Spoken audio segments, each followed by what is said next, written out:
I love you. Hello, my loves. So, a YouTube transmission.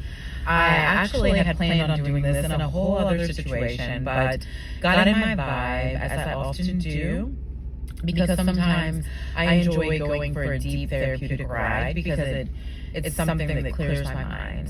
So that's what I did. I went on a little just like journey to escape within myself, even though I'll most likely, of course, still go within in other ways as well, as I have throughout the day. Not as much as usual, because I will say I've been pretty active social media wise, but it's been a beautiful experience because we're doing all kinds of stuff.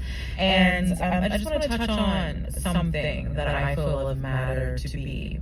And what that is how our frequencies, our vibration, our fields of energy in which we are, they're becoming so expansive that we are now creating new algorithms and new patterns to be able to hone into new frequency tunes, new energy fields that we're now maneuvering and transcending with them.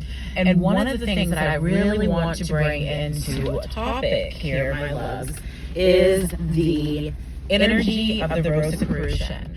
I don't know how familiar many of you all are. Based off my polls today, it looks as if it's something that maybe not so many are familiar with. But it's something that I have so deeply found resonance with for actually more than a decade, but I hadn't really fully explored it. And I'm not even I have not yet fully explored it, as a matter of fact, because there's so much to learn. And that's actually the beauty of it, because there is so much to learn. But its resonance with me sets within.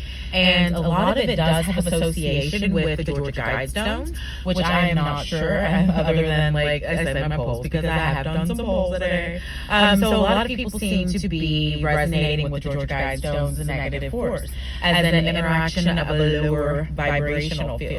And that intrigues me to some extent, because really the Rosicrucian actually have quite a bit of ties and links into it, which also goes back to Egyptian times, which also goes back to astrology, and there's just a lot of different ties metaphysically and just in other elemental aspects. And I think that we really need to start doing our research and realizing that a lot of these things that have been imposed on us to attack us and to make us fear-based in that state of being, feeling as if something is occurring of a negative currency instead of it possibly being of a different form of matter. Either way we look at it, it could be a positive. Not we always, but so often as humans here, we choose to see things as negative. But the thing is, not everything is negative, my love. Some things are actually here serving a purpose of a role, and usually that darkness is exactly what we need to become more in light.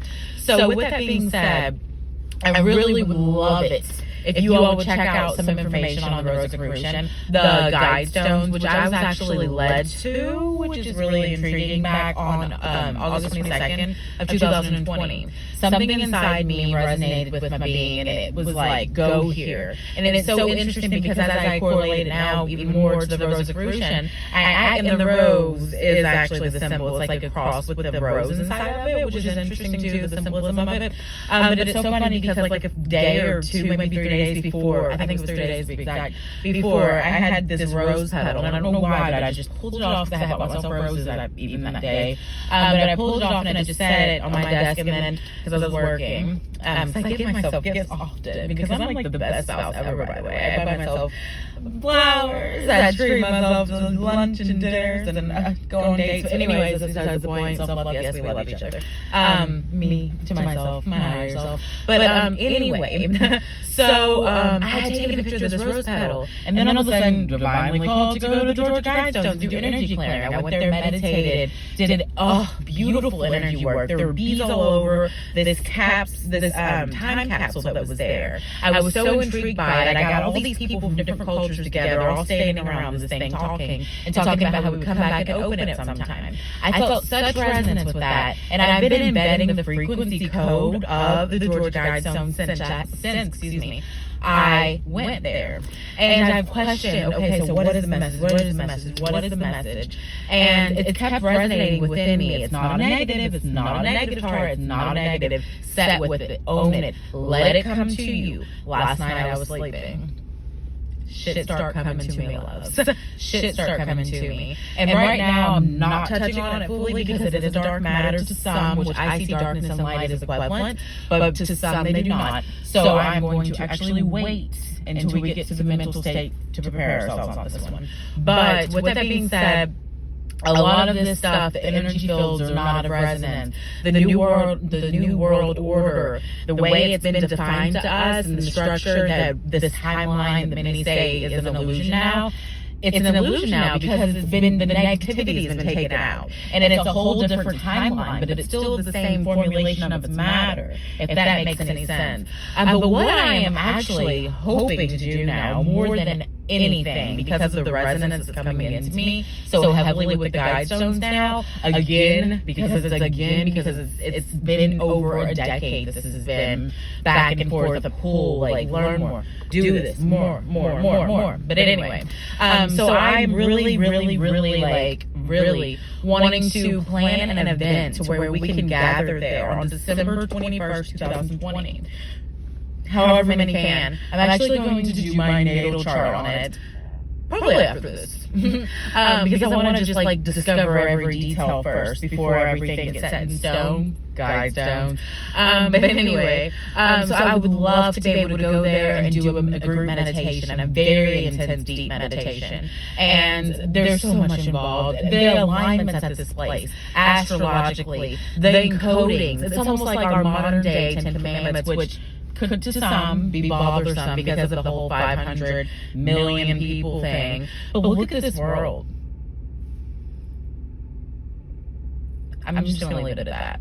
But anyway, my loves, if you enjoy my content, please like, share, and subscribe to my YouTube channel. I love you. I can't wait to connect again, and this will go on. This is a continuum of now. This is not one topic for one message here, one video. This is a series of events, a series of occurrences. I can't speak all of a sudden, but a series of occurrences that will occur, and we will enhance on them. We will enhance on them frequently as we shift our frequency into its matter to be able to fully embed it into our quantum field. And as it embeds into me, I love to be able to translate the message. But like I said, right now the message is a bit heavy, and I'm still processing it fully. So as I embed these codes, I'm doing it through a different form of matter, through my tweets.